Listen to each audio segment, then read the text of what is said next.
Hər kəsə salam, mən Fərid Zamalzadə. Bu günlərim fonetika samitlər bölməsinin izahını verəcəyik. Əvvəlki videomuzda yəqin ki izləmisiniz. Əvvəlki videoda saitlər bölməsinə aid izah vermişdik və ardınca saitlər bölməsinə aid test tapşırıqları işləmişdik, izahını vermişdik. Bu gün də samitlər bölməsinin izahını verdikdən sonra test tapşırığı olacaq 20 sualdan ibarət və mən həmin test tapşırığını əvvəlcə WhatsApp qrupumuza göndərəcəm. Siz işləyəndən sonra isə izahını göndərəcəm. Sizdən sadəcə olaraq istədiyimiz şey əziyyətimizə qiymət verilməsi üçün videonu bəyənib və kanala abunə olmaqdır. İndi isə keçək izahımıza. Tələffüz zamanı ağız boşluğunda maniyə rast gələn səslər samit səslər adlanır. Biz əvvəlki videomuzda nə dedik sait səsləri izah edərkən? Sait səslər ağız boşluğunda maniyə rast gəlməyən səslərdir. Samit səslər isə ağız boşluğunda maniyyə rast gəlir. Samit səslər həm maniyəli, həm də küylü səslər adlanır.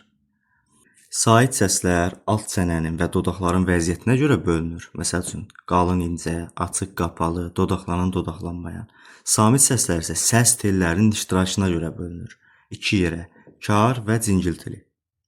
Deməli, samit səslər neçə yerə bölünür? İki yerə. 1. Kar 2. Cingiltili. Dilimizdə 11 kar samit var.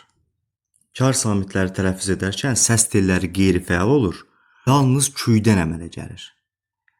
Cingiltili samitlər dilimizdə 14 ədəddir. Cingiltili samitləri tələffüz edərkən isə səs telləri fəal olur. Deməli, kar samitlərdə səs telləri qeyri-fəal, cingiltili samitlərdə isə səs telləri fəal olur. Cingiltili samitlər səs tellərində olan cingiltidən və ağızda olan kuydən əmələ gəlir. Və bu o deməkdir ki, cingiltili saitlər həm kuydən, həm də avazdan ibarət olur. Kar saitlər təkcə kuydən, cingiltili saitlər isə həm avazdan, həm də kuydən ibarət olur. Dedik ki, dilimizdə 25 ədəd samit səsimiz var. İndi hansı samit səslərdir? Onlara baxaq. Ümumiyyətlə, bu samit səsləri yadda saxlayarkən bunu həmişə cingiltili qarşılığı ilə yadda saxlayın. Buna müxtəlif növlərini deyir müəllimlər. Onlar da düzgündür yadda saxlamaq üçün. Hər şagird və yaxud da ki, hər müəllim başqa cür yadda saxlayır. Ancaq mən məsləhət görürəm ki, cingiltili qarşılığı ilə yadda saxlayasınız. Sizin qarşınıza belə bir test tapşırığı çıxa bilər. Həmin test tapşırığında deyər ki, hansı sözdə samit səs kar qarşılığına çevrilmişdir və yaxud da ki, cingiltili qarşılığına çevrilmişdir. Bu cür mən dediyim yolla əzbər yadda saxlasaz, o testlər də sizin üçün rahat olur. Hansı səslərdir? Baxaq. B kar qarşılığı P, C cingiltili samit, kar qarşılığı C, D cingiltili samit, qarşılığı D, G qarşılığı K, G qarşılığı X, J qarşılığı Ş, G qarşılığı K. Dilimizdə 4 dənə samit səs var. Bunlara sonar samitləri deyilir. Bunlar L, M, N, R samitləri. Bunların kar qarşılığı yoxdur. Bunu yadda saxlayın. Sonar samitlərin kar qarşılığı yoxdur. Həmçinin H cingiltili, özür istəyirəm, kar samitinin də cingiltili qarşılığı yoxdur. Daha sonra Y, X', İ səsini verir. Məsəl üçün, çiçək, ləçək, gedirik, gəlirik. Bu sonda olan samit, bu X' kimi qeyd olunur yazıda, amma İ kimi oxunur. Ən son Z və S samitləri. Nəyə görə samitləri kar cingiltili qarşılıqlar şəklində yadda saxlamağı məsləhət görürəm? Çünki bu səslərdə müəyyən qədər oxşarlıq olur və yadda saxlamaq rahat olur cüt şəklində. Bu cütlükləri təsadüfən seçməyiblər ki. Yəni, burada müəyyən oxşarlıq var səslərdə, ona görə seçilibdir. Məsəl üçün, B-P. İndi videonu dayandırın, özünüz tələffüz eləyin. Deyək ki, D-T. Müəyyən oxşarlıq var da bunun səsləndirilməsində. Bir də məsəl üçün deyirsiniz ki, deyək ki, B-K. Məsəl üçün, Z-F. Görürsüz, bunlarda müəyyən oxşarlıq yoxdur. Çünki bunlar cütlük təşkil etmir. Amma cütlük təşkil edənlərdə oxşarlıq olur. Ona görə yadda saxlamaq da rahat olur. Əzbərləmək də rahat olur.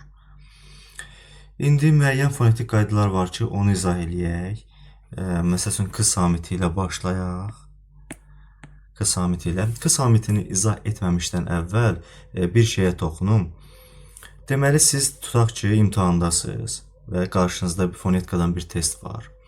Testdə qeyd olunub ki, filan sözün yazılışı ilə bağlı səhvi seçin və yaxud da ki, necə tələffüz olunur, fonetik təhlil ola bilər. Siz əgər bu qaydanı bilmirsinizsə, fonetik qaydanı, burada biz saitlər bölməsində də, samitlər bölməsində də müəyyən qaydaları izah edirik. Bunları maksimal nəticə toplamaq istəyirsə imtahandan bilməyiniz çox vacibdir. Tutaq ki, bilmirsiniz, yadınızdan çıxıb və yaxud da ki, müəyyən həyəcan var. O halda biz Azərbaycan dilini 5 yaşından etibarən artıq öyrənməyə başlayırıq. Hamımız bu dilə hakimik və gündəlik məişətdə bu danışıq dilindən istifadə edirik. Əgər fonetik qaydanı bilmirsinizsə, sözü cümlədə işlətməyə başlayın. Məsəl üçün, kənddən sözünü yazıb, deyir ki, bu sözdən hansısa bir sualı soruşur. Deyək ki, neçə sait var, neçə samit var, neçə kar samit var, neçə cingiltili samit var. Müəyyən sual qoya bilər. Əgər sizdən sait səslərin sayını istəyirsə, cingiltilidir və yaxud da kardır, sait səs yazıbsa, siz bunu tələffüzünə əsasən müəyyən edib cavabı verməlisiniz. Kənddən. Tələffüzü bildiyiniz kimi kənddən deyə oxunur. D samiti öz kar qarşılığına t-ya çevrilir. İndi bunu irəlidəki dəqiqələrdə ətraflı izah eləyəcəyik t-nın d-ya çevrilməsini. Sadəcə olaraq, deyək ki, bu qayda yadınızdan çıxıbdır. Siz kənddən sözünü cümlədə işlətsəz, siz görəcəksiniz ki, orada d t-ya çevrilir. Məsəl üçün, biz kənddən qayıtdıq. Demirsiniz ki, biz kənddən qayıtdıq. Deyirsiniz ki, biz kənddən qayıtdıq. Kənddən yox, kənddən. Deməyim odur ki, bu dil sizin ana diliniz olduğu üçün ağız alışqanlığını sizi doğru cavaba yönləndirəcəkdir. Doğru cavabı tapmağa köməklik edəcəkdir.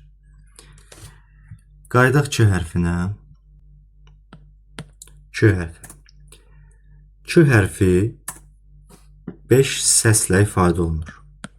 Bir k, ikincisi k, 3.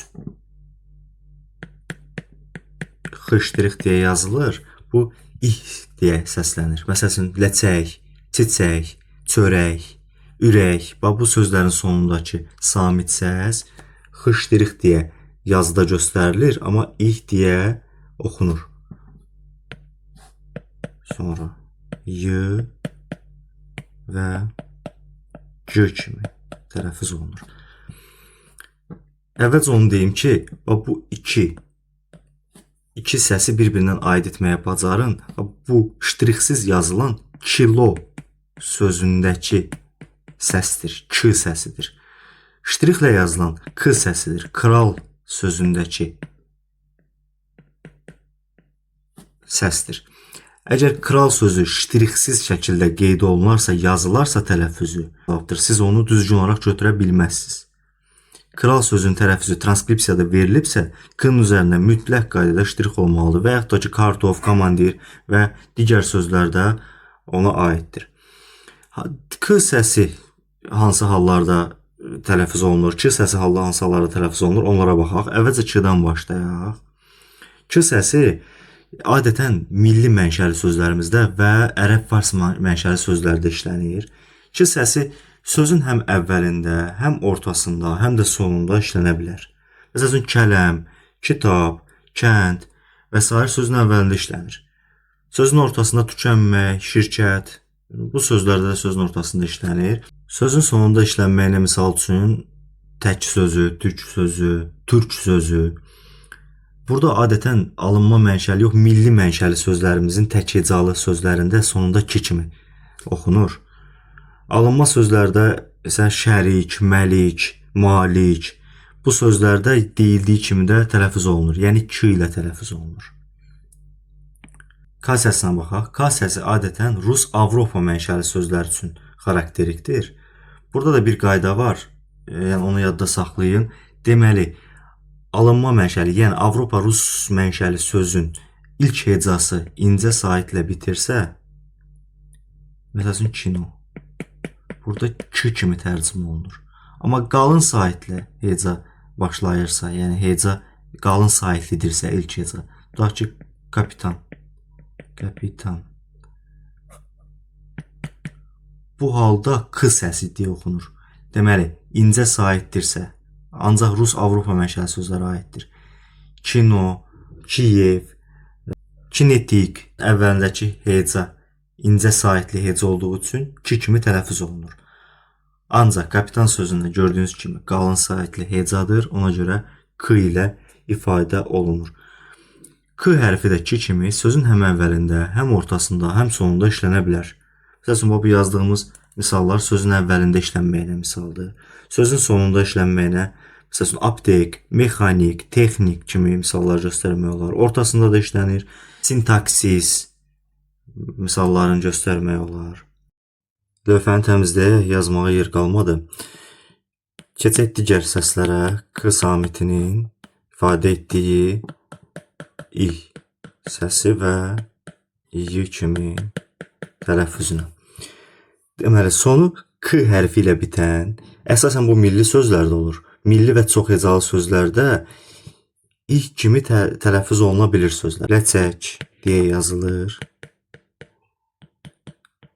Ləçək deyə oxunur. Çörək deyə yazılır. Çörək deyə oxunur. Deməli, bu cür sözlərdə samitlə başlayan şəkilçi artırdıqda və ya söz gəldikdə dəyişmir tələffüzü. Məsəl üçün, bunu nümunə ilə göstərək. Bunları silək. Buraya yazaq çörəkdə. Tələffüzü necə olacaq? Çörəkdə. Deməli, samitlə başlayan şəkilçi artırdıq və tələffüz dəyişmədi. İndi samitlə başlayan söz artıraq. Tutaq ki, çörək dükanı deyə yazılır. İndi tələffüzdə necə olacaq? Çörək dükanı. Deməli, fonetik təhlillərdə bəzən söz birləşməsi şəklində verilir və aslı tərəf, yəni çörək sözünü qeyd eləyir və samitlə başlayan söz artırır. Bax, bu gördüyünüz kimi. Deyir ki, çörək sözünün fonetik təhlilə bağlı səhvi tapın. Siz bilməlisiniz ki, əgər sonu k ilə bitən milli mənşəli sözdə sonra samitlə başlayan söz artırılarsa və ya şəkilçi artırılarsa, k hərfi xış, dirix işarəsi kimi qeyd olunan ih səsinə çevrilir. Buna suala düzgün cavab vermək üçün k samitinin tələffüz olunduğu səsi dəqiq bilmək lazımdır. İndi y kimi tələffüzünə baxaq. Y kimi tələffüzdə fərqlilik nədir? Lövhəni təmizləyək.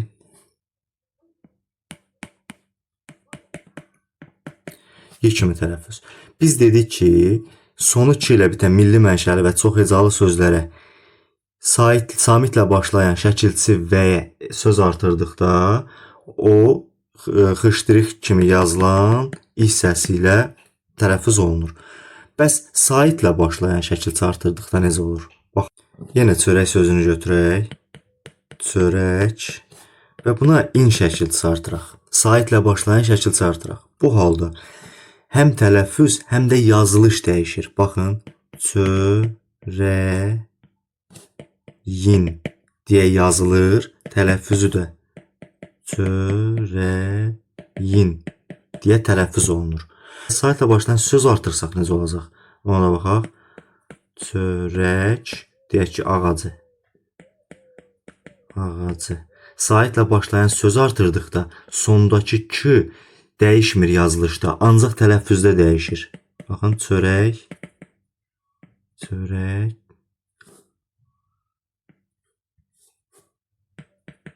ağacı. Bu tələffüzü bu cür olur. Deməli, fonetik təhlildə əgər sonu k ilə bitən milli mənşəli söz gördüksə, çörək, ləçək, ürək, buna samitlə başlayan şəkilçi və ya söz artırılırsa, ih səsini verəcək, xışdırıq kimi qeyd olunacaq yazıda. Əgər saitlə başlayan şəkilçi və ya söz artırılarsa y kimi tələffüz olunacaq. Saitlə başlayan şəkilçi artırılırsa k y-yə çevrilir yazılışda da. Saitlə başlayan söz artırılırsa yazılışda k kimi qalır, amma tələffüzdə y kimi tələffüz olunur. Biz bayaq dedik ki, sonu k ilə bitən ərəb fərs mənşəli, rus mənşəli, Avropa mənşəli sözlərdə sonu k ilə bitir. Bitirsə k kimi, k kimi oxunur. Yəni dəyişmir. İ hissəsinə çevrilmir, y hissəsinə çevrilmir.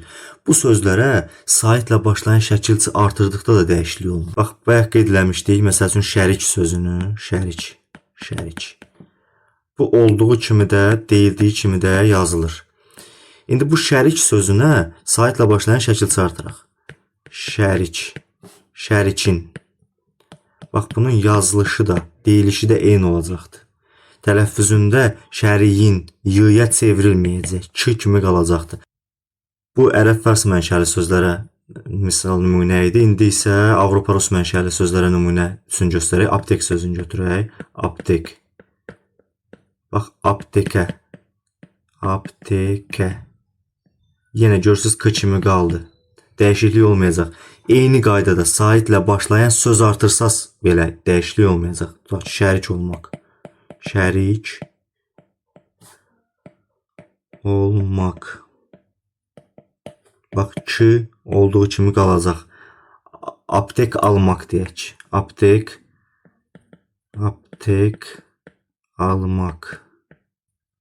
Yenə k olduğu kimi qalacaq. Deməli, milli mənşəli sözlərimizdə əksəriyyətinə dəyişiklik olur. Ərəb fərs mənşəli və rus Avropa mənşəli sözlərdə dəyişiklik olmur. Amma burada da bəzi istisnalarımız var. Bu alınma sözlərlə bağlı.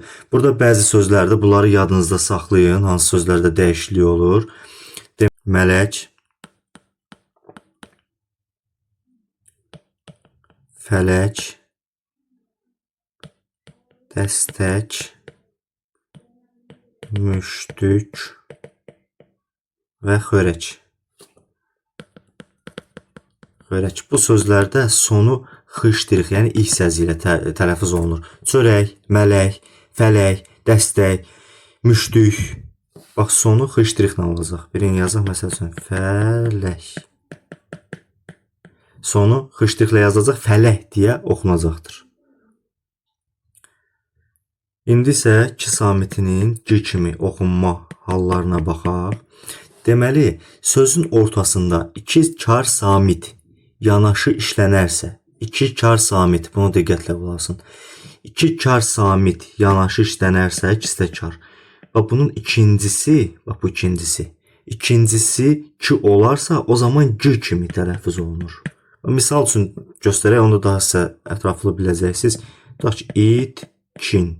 Düzdürmü? Bax, hər ikisi kar samitdir. İndi biz bunu necə tələffüz edəcəyik? İt, cin kimi tələffüz olunacaqdır. Məsəl üçün, seçki. Seçki. Bax, ç və k, hər ikisi kar samitdir. Tələffüz necə olacaq? Seçki. G ilə tələffüz olunacaqdır. Deməli, bir də bunu indi növbəti irəliləyən dəqiqələrdə daha ətraflı izah edəcəm. Qoşa samitli sözlərdə 2k ilə yazılanda ikinci tərəf k kimi oxunur. Məsəl üçün, səkkiz, mütəkkə və s.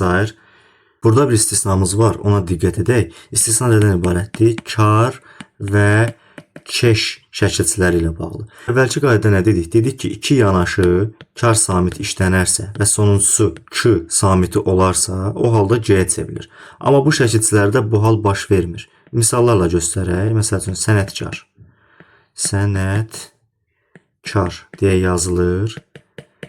Sənətkar deyə də oxunur. Bax, buradakı k əvəzləməsi baş vermir bu şəkilçilərdə. Keşə misal göstərək.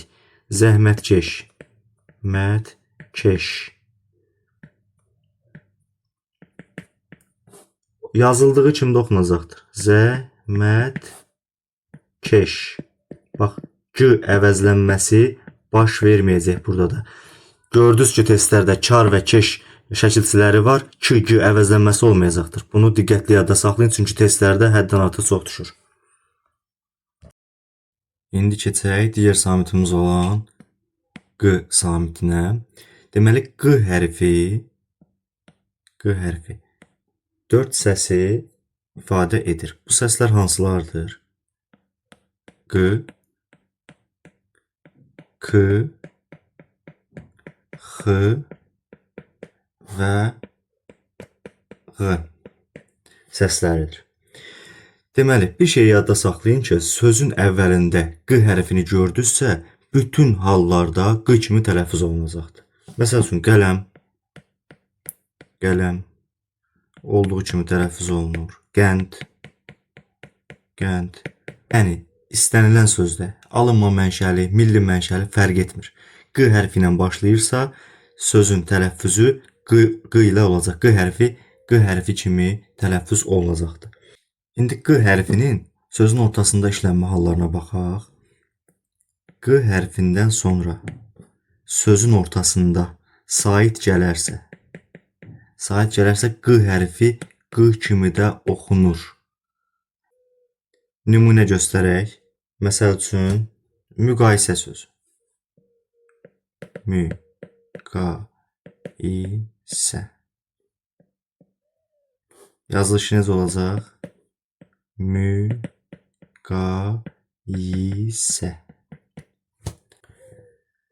Özündən sonra cingiltili samit gələrsə, yenə q kimi oxunur. Bax, q üstə gələk, cingiltili samit. Yenə q səsini verəcək. Nümunələrə baxaq. Məsəl üçün, miqyas. Deyildi kimdə yazılacaq, çünki q üstə gəl, cingiltili samit. Məsəl üçün, başqa misal göstərək, iqlim. Yenə indi qayda q üstə gəl, cingiltili samit bərabərdir q hərfini verəcək. Bəs q-dan sonra kar samit gəlsə necə olacaq? Q üstə gəl, kar samit. Q-dan sonra kar samit gəldikdə k kimi tələffüz olunacaq. K səsini verəcək. Misal göstərək.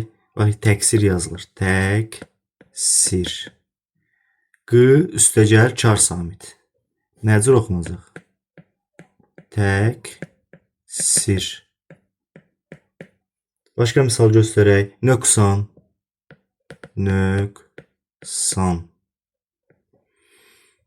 Necə oxunacaq? Nöqsan.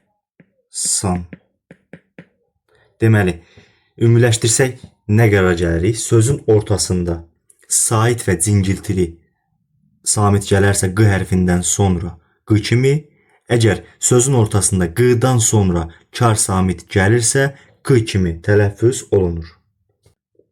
Amma burada bir istisnamız var. Həmin istisnanı sizə göstərək. Haqlı sözündə. Haqlı sözündə görürsünüz ki, bax, q-dan sonra cingiltili samit gəlir. Biz qayda nə dedik? Dedik ki, q-dan sonra cingiltili samit gələrsə, q olduğu kimi də oxunur. Amma bu söz istisnadır. Bu sözdə, haqlı sözündə cingiltili samit gəlməyinə baxmayaraq, q səsi k-ya çevrilir. Yəni, necə oxunur, necə tələffüz olunur? Haqlı. Bir dənə istisna sözümüz budur, testlərdə düşür. Bəzən ona diqqət etmək lazımdır. Düşərsə k ilə tələffüzü doğrudur. Sözün sonunda q hərfinin işlənmə qaydalarına baxaq. Lövhəni təmizləyək. Sonu q hərfi ilə bitən bir qrup alınma sözlərdə demək olar ki, əksəriyyətində q hərfi ilə yazılır, amma k hərfi ilə tələffüz olunur. Misal göstərək. Məsəl üçün, üfüq. Üfüq deyə yazılır. Üfüq deyə tələffüz olunur. Məsəl üçün, məntiq. Eyni qaydada məntiq deyə tələffüz olunur. Pedaqoq sözünə baxaq. Pedaqoq deyə yazılır. Pedaqoq kimi tələffüz olunur. Kar və ya cingiltili samitlə başlanan söz artırıldıqda söz k kimi tələffüz olaraq qalır. Məsəl üçün, bax, üfüq sözünü götürək. Üfüq sözünə samitlə başlayan şəkil çıxartırıq. Üfüqdən. Yazılış olduğu kimi qalacaq. Amma tələffüzdə üfüqdən q'nın q'ya çevrilməsi baş tutacaqdır. Eyni qayda məntiqdən, məntiqdə və s. Və yaxud da ki, samitlə başlayan söz artırsaq da eyni qaydada olacaqdır. Məntiq dahisi yazaq, onu da qeyd edək. Məntiq dahisi. Eyni qaydada fonetik təhlildə verildisə, bu cür götürəcəksiniz tələffüzü. Məntiq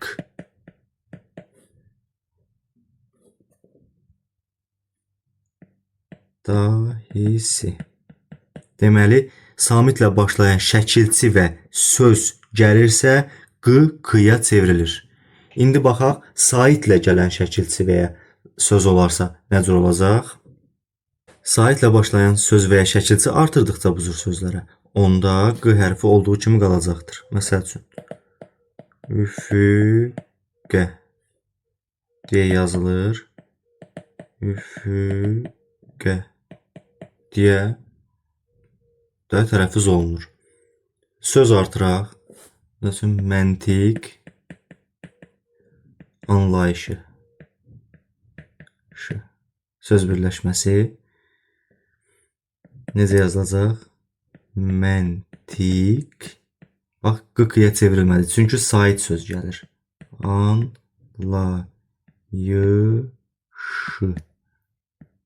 deyə yazılacaq.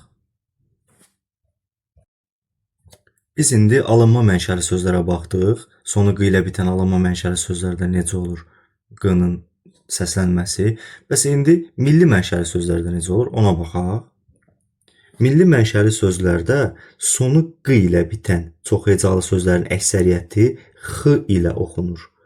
Misal göstərək. Məsəl üçün, barmaq. Barmaq. İndi bunun tələffüzü necə olacaq?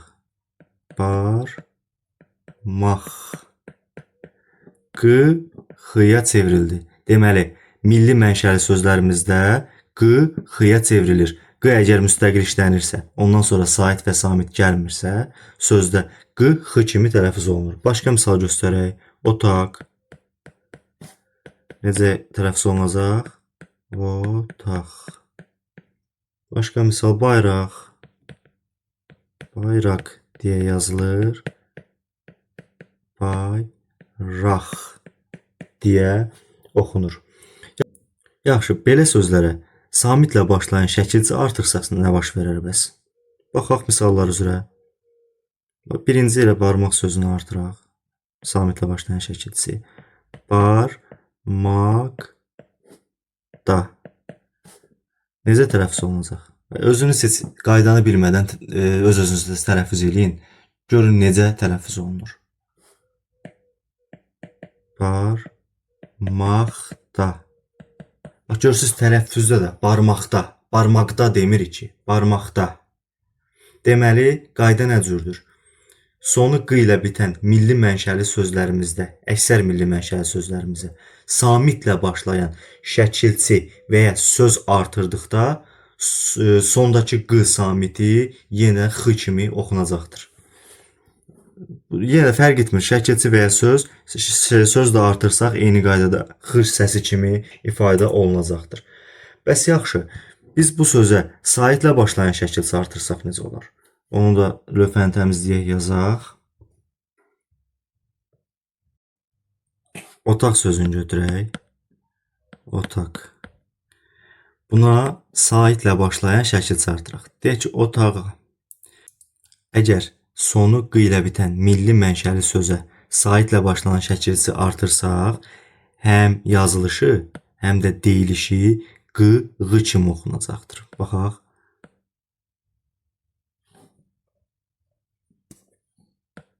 Otağa. Yazılışı necə olacaq?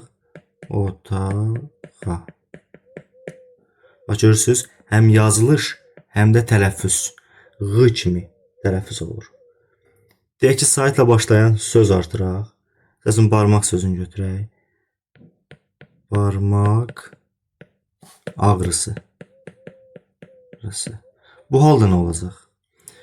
Bu halda yazılış olduğu kimi qalır q kimi, amma tələffüzdə q yenə də ğ-ya çevrilir. Baxaq.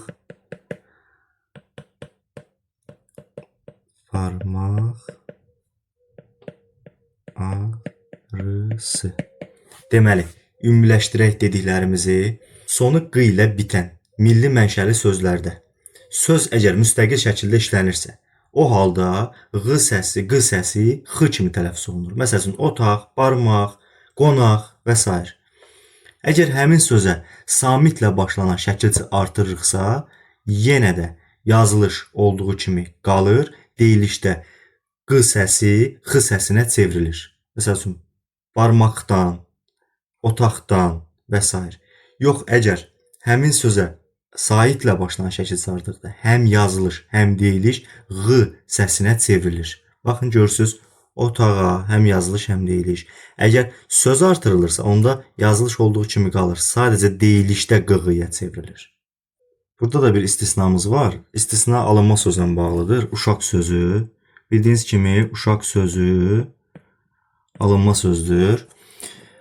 Alınma söz olsa da milli mənşəli söz kimi baxmaq lazımdır. Bu qaydalarda milli mənşəli söz kimi davranır. Uşaq sözünə samitlə başlanan şəkil artıraq.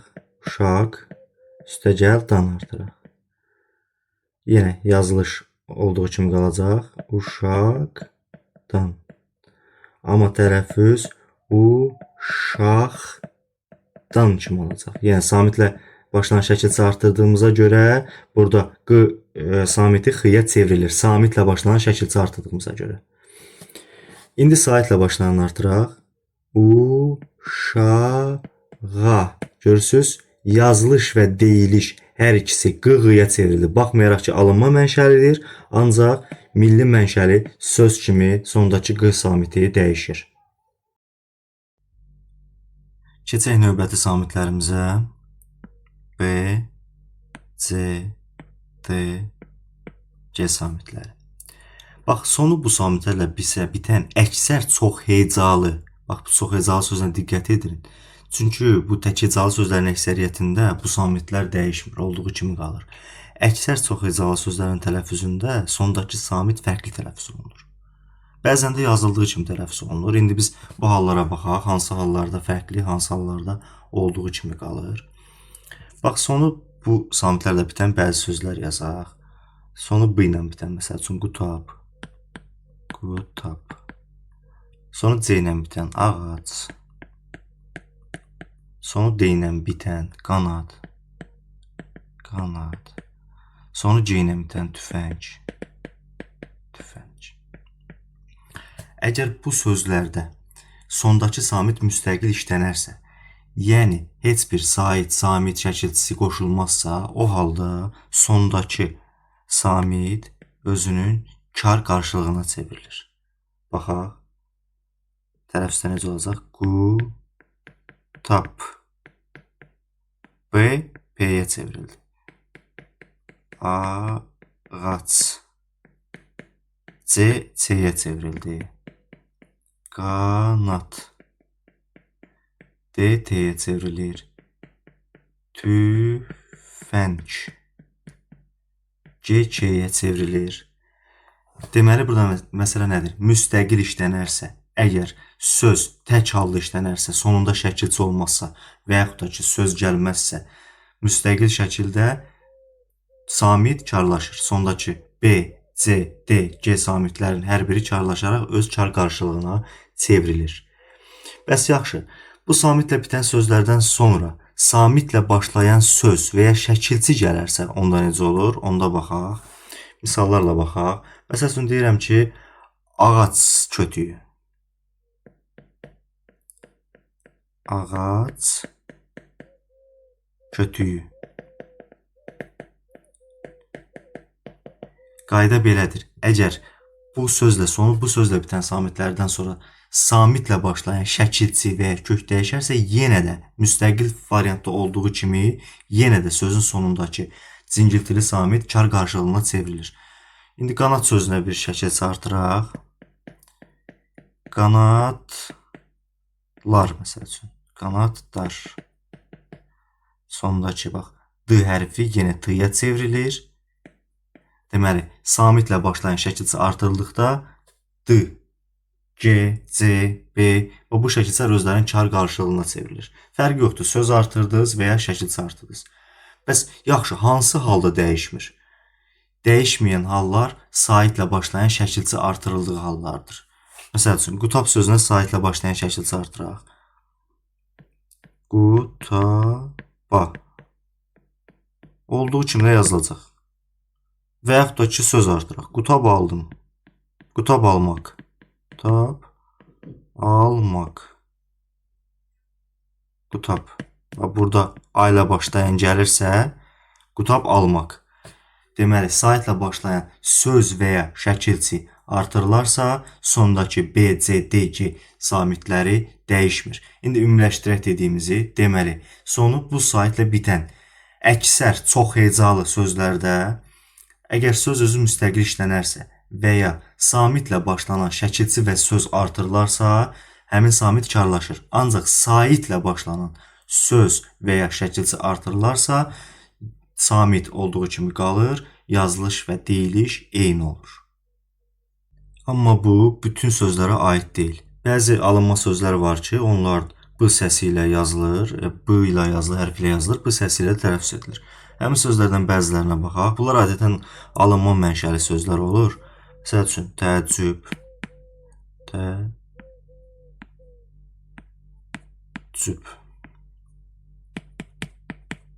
təəccüb olduğu kimi də yazılır. Məsəl üçün, tələbkar, tələbkar yazılır, tələbkar deyə də tələffüz olunur. Biz axı bayaqlarım dedik ki, bəzi çox hecalı, bax çox hecalı sözlərini xüsusi vurğu ilə qeyd edirəm. Çox hecalı sözlərdə dəyişir B, C və D və G samitləri. Bəzi bizim dilimizdə olan tək hecalı sözlər var. Bunlarda dəyişirmi? Xeyr, dəyişmir. Məsəl üçün, qap necə yazılır, elə də tələffüz edilir. Məsəl üçün, dib yazıldığı kimi tələffüz edilir. Buna saitlə, samitlə başlanan şəkilçi artırdınız, artırmadınız, heç bir fərqi yoxdur. Yazıldığı kimi də tələffüz olunur. Buna əlavə eləyə bilərsiniz. Şad, dad, qərb, yad, cib. Görürsünüz, hamısı tək hecalıdır. Tək hecalı sözlərdə bu qayda keçərli deyil. İndi də iki qoşa samitin sözün müxtəlif hissəsində, yəni önündə, əvvəlində, sonunda, ortasında bir yerdə işlənmə prosesinə baxaq. Buna qoşa samitli sözlər deyilir. Qoşa samitli sözlər, qoşa saitli sözlər kimi iki yerə bölünür. 1. Eyni cinsli. 2. Müxtəlif cinsli. 2 müxtəlif cinsli. Bəs eyni cinsli qoşa samitlər hansılardır? Sözdə hansı samitlər yan-yana gələ bilər? Əvvəlcə başlayaq. Qoşa P, qoşa K, qoşa T samitlərindən. Bu samitlərin ortaq özəlliyi odur ki, bu samitlər sözün ortasında gəlir və sözün ortasında gəldikdə bu birinci kar samit olduğu kimi qalır. İkincisi bunun cingiltiliyi qarşılığına çevrilir. P-nin cingiltiliyi qarşılığı hansıdır? B. Misal göstərək. Məsəl üçün, cubbultu. Cubbultu deyə yazılır. Tələffüzdə cubbultu deyə tələffüz olunur. Görürsünüz, bu ikinci P burada B-yə çevrildi. K-də nəyə çevrilir? Qoşa K-də birinci yenə stabil olaraq qalır. İkinci K-nin cingiltili qarşılığı G samitinə çevrilir. Misal göstərək. Saqqız məsəl üçün. Saqqız deyə yazılır. Saqqız deyə oxunur. Görürsünüz, K, ikinci K cingiltili qarşılığa çevrilir.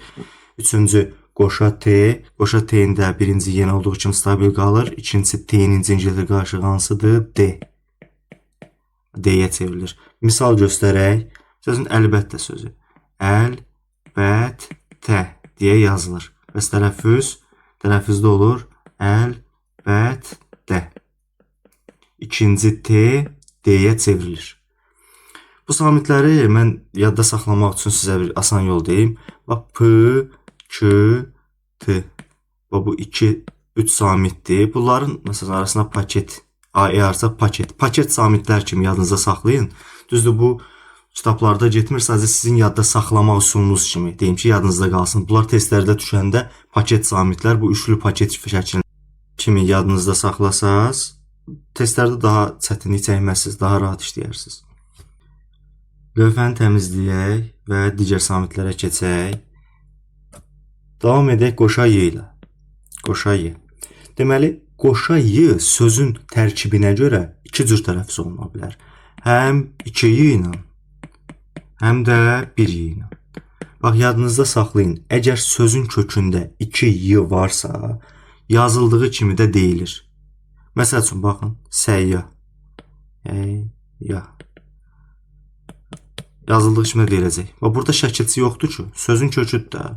Sözün kökü olduğu kimi yazılacaq, deyilişlə yazılır, fərq olunmayacaq. Amma dilimizdə 3 dənə şəkilçi var ki, bunları yadda saxlayın. İyyə, İyyət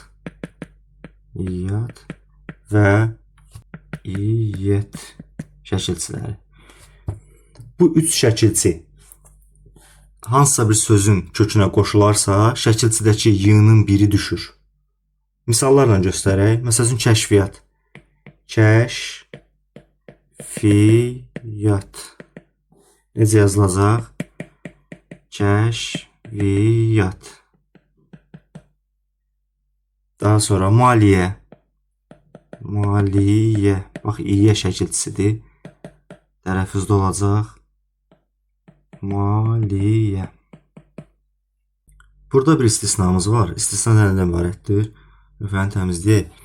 5-6 dənə söz var ki, bu sözlər kök şəkilçiyə ayrılmasa belə, amma bir Y ilə tələffüz olunur. Bu sözlər hansılardır? Onları yazaq. Deməli, səhiyyə.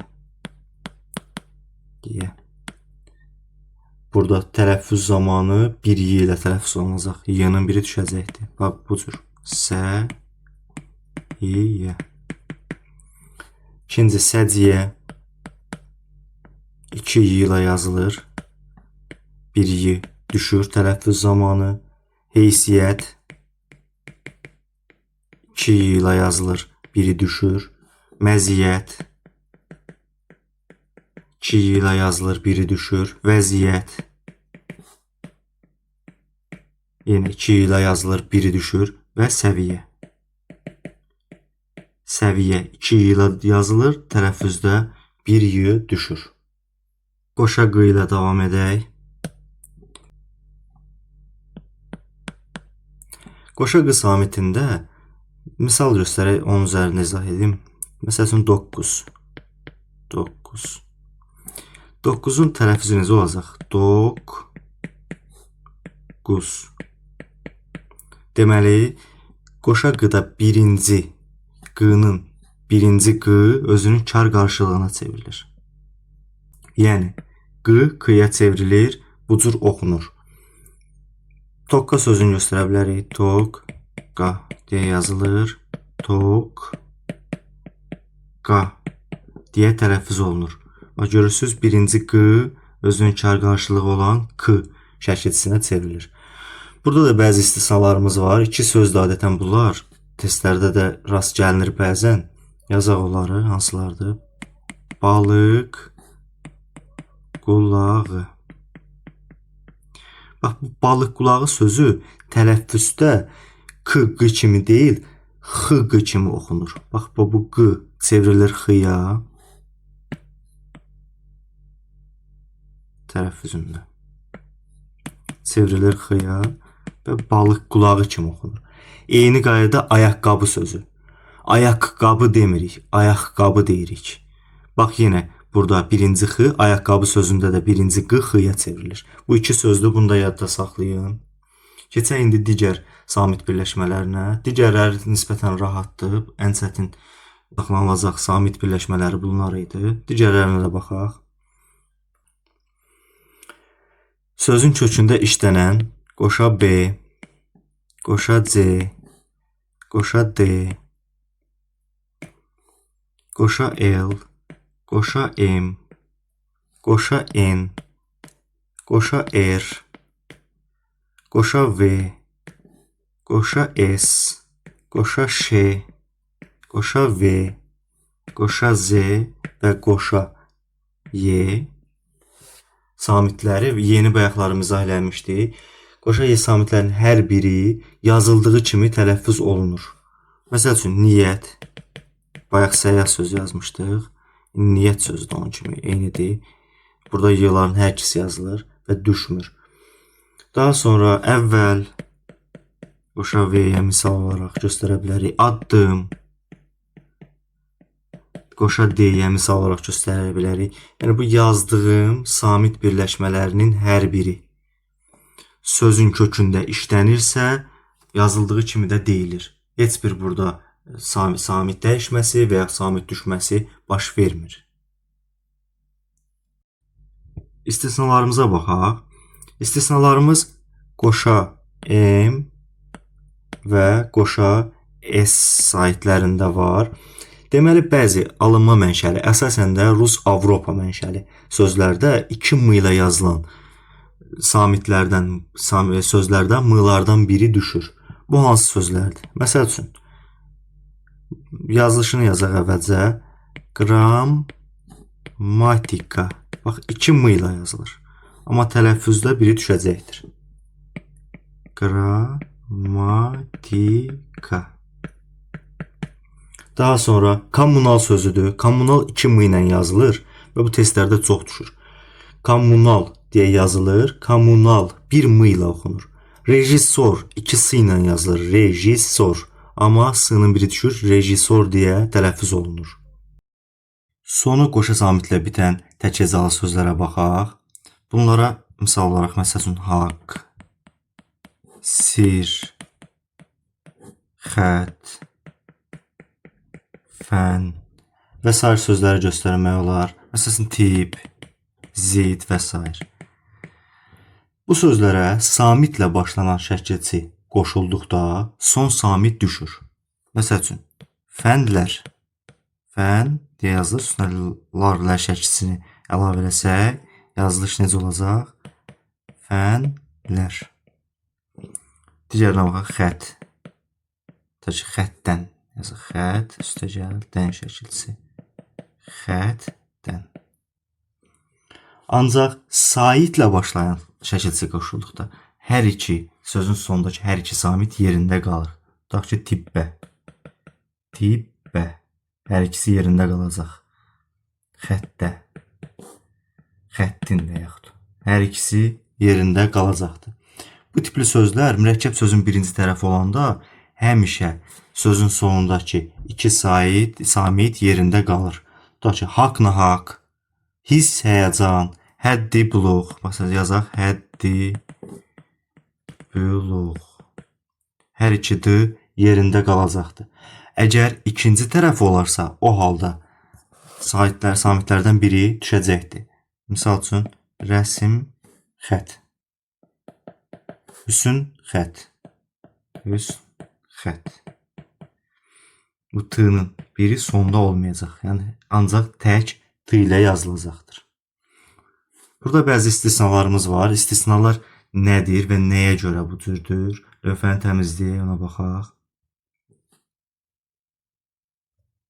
Deməli, hiss, kül sözləri vardır ki, bunlarda samitlə başlanan şəkilçi artırsaq belə sözün kökündəki samitin biri düşmür. Səbəbi nədir? Səbəbi buna yaxın olan sözlərin olmasıdır. Bax, hiss sözü və kül sözü. Hiss sözü duyğu mənasındadır. Hiss. Bir də var hiss. Tüstüdən yaranan, belə deyək də, bir maddə, hiss. İkincisi kül. Kül yenə ocağın yanmasından sonra, odun yanmasından sonra yerdə qalan bir maddə, amma kül, yəni bütün, külliyat. Kül sözü bütün mənasını işlənir. Biz bu s-nın birini salsmasaq, onda belə çıxır ki, biz sözün mənasını dəyişmiş oluruq. Hiss. Ona görə də bu kül və hiss sözlərində məna fərqi olduğu üçün iki samit səslə hər ikisi yazılır. SS kimi, LL kimi yazılır. Məsəl üçün, hisslər. Burada bir istisnamız var. Hissiz sözü. Hissiz. Burada sizin sısı düşür. Çünki üç sait səs yan-yana gəlməyi dilimiz üçün uyğun deyil. Yeni cinsli qoşa samitlərə aid deyəcəklərimiz bu qədər. İndi isə müxtəlif cinsli qoşa samitli sözlərə baxaq. Deməli, müxtəlif cinsli qoşa samitli sözlərdə sözün ortasında yanaşı gələn kar samitlərdən ikincisi çox zaman cingiltili tələffüz olunur. Məsəl üçün, hansı samitlər? SF, misal nümunə göstərək, asfalt deyə yazılır. Necə tələffüz olunacaq? Asfalt. Bax, görürsünüz, ikinci tərəf cingiltili qarşılığı ilə tələffüz olunur. Məsəl üçün, sonra məxfi sözünü yaza bilərik. Məxfi deyə yazılır.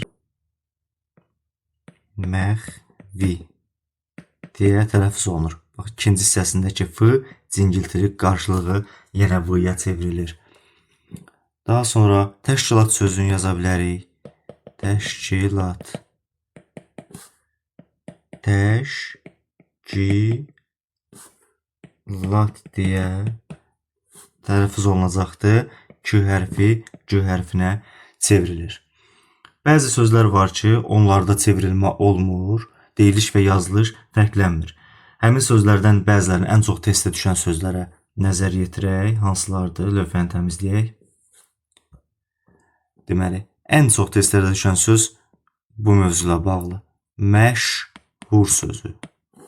Burada ş və h ardıcıllığına fikir verin. Məşhur yazırsa səhvdir. Məşhur yazılır. Bunu necə yadda saxlayırsınız? İngilis dilində SH birləşməsi var, ş səsini verir. Bax, bu SH-ə oxşadığı üçün mən həmişə şagirdlərə bu cür deyirəm, yadda saxlayın.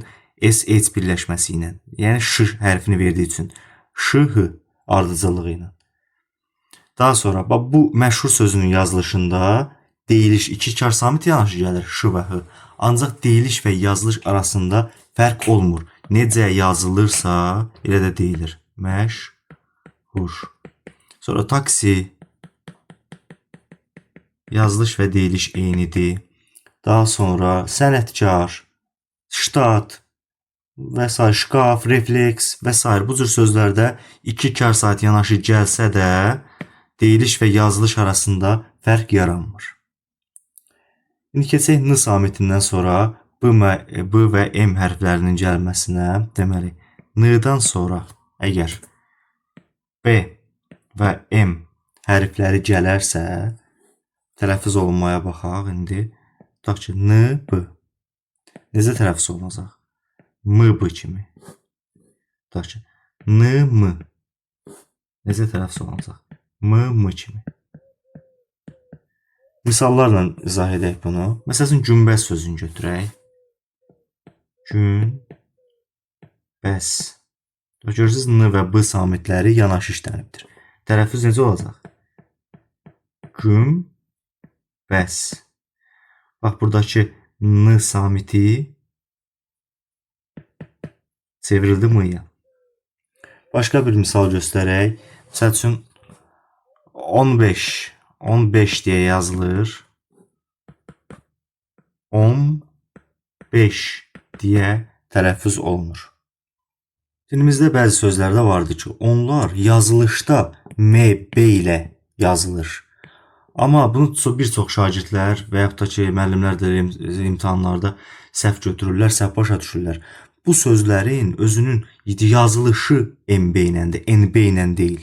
Ona görə də deyiliş və yazılış ikisi də M və B ilə ifadə olunur. Hansı sözlərdə onlara baxaq, bir dənə lövhədə olub təmizləyək. Deməli, məsəl üçün, kömbə sözü testlərə çox düşür. Kömbə.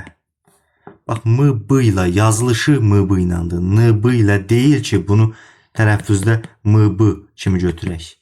Kömbə yazılır, kömbə də oxunur. Kömbə. Pambıq çox düşür. Pambıq. M ilə yazılır, N ilə yox. Oxunuşu da pambıq olduğu kimi qalır. Sözlərə misal kimi, bax, lampa sözü çox düşür. Peyğəmbər sözü çox düşür. Kompas, kompat, kompot, amper, qumbara. Bu sözlər M ilə yazılır, N ilə yox. Ona görə deyilişi də M ilə olacaqdır. HT hərf birləşməsinə baxaq.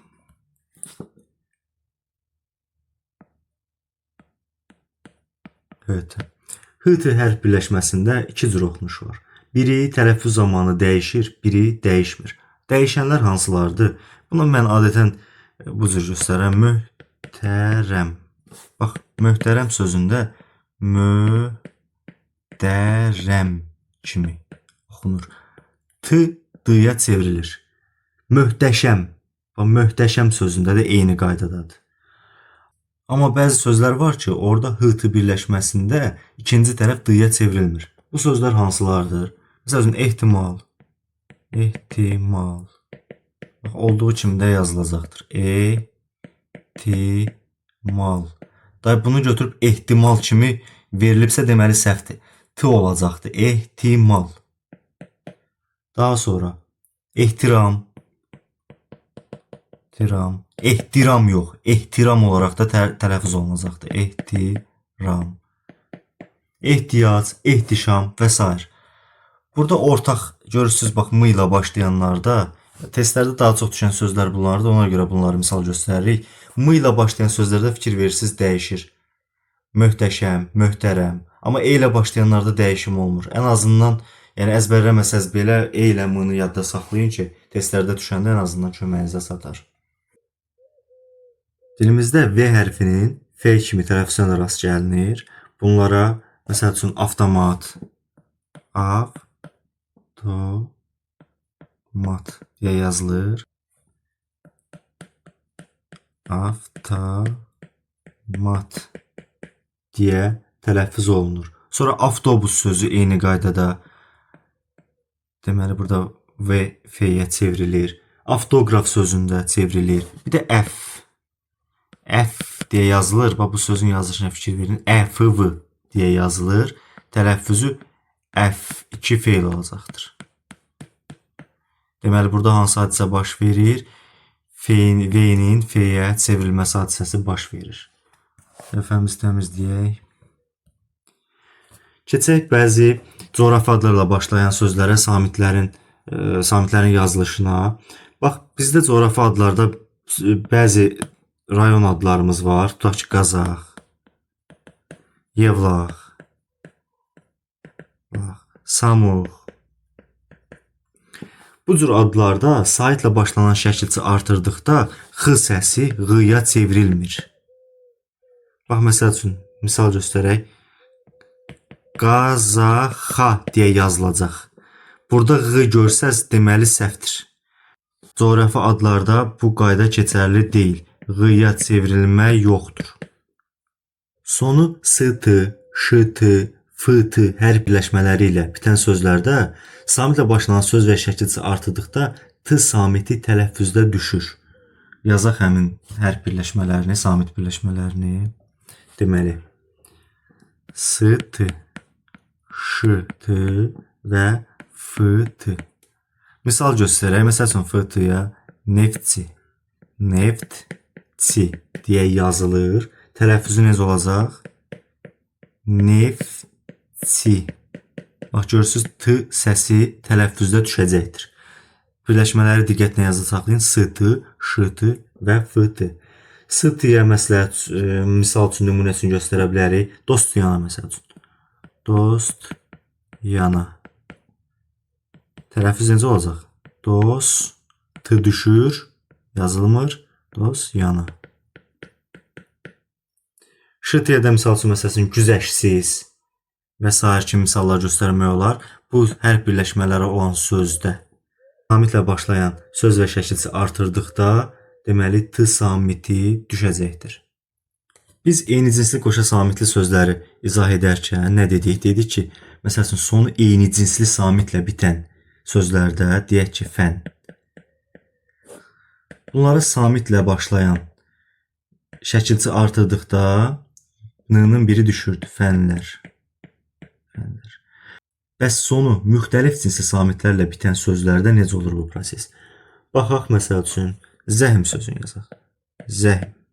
Bax, müxtəlif cinsli samitlə bitir. Biz buna indi samitlə bitən şəkilçi artıraq. Li. Sözün tələffüzü zəhimli olacaq. Burada görürsünüz, i saiti sözün h və m samitinin arasına artırılır. Deməli, sonu müxtəlif cinsli samitlə bitən sözlərə samitlə başlayan şəkilçi artırdıqda həmin samitlərin arasına söz sait artırılacaqdır. Başqa misallar göstərək buna. Məsəl üçün, sehir sözü. Sehir. Bax, sehir sözü yazılışlara da fikir verin. Sehir deyə yazılmır. Sehir deyə yazılır. İ yoxdur arasında. Sehirli sözünə sehir, üstünə li şəkilçi artsaq nə olacaq? Sehirli. Bax, h və r-nın arasına yenə i artırıldı. Deməli, bu cür sözlərdə samitlə başlayan şəkilçi artırarıqsa, səs artımı hadisəsi baş verir. Samitlər bölməsindən bu qədər. Növbəti dərsimizdə heca, ahəng qanunu, vurğu və fonetikanın digər bölmələrinə aid mövzuları izah edəcəyik. Sizdən istədiyimiz sadəcə kanala abunə olub videoları bəyənməkdir. Həmçinin videonun əvvəlində qeyd etdiyimiz kimi testlər də hazırlanıb artıq samitlər bölməsinə aid olan və izahı kanala yerləşdiriləcəkdir. Əgər PDF-ini də istəyirsinizsə, aşağıda gördüyünüz nömrəyə plus işarəsi yazmaqla samitlər yazın, plus qarşısına plus işarəsi qoyun, bilim ki, hansı PDF istəyirsiniz, göndərə bilərəm. Həll etdikdən sonra videoya baxa bilərsiniz.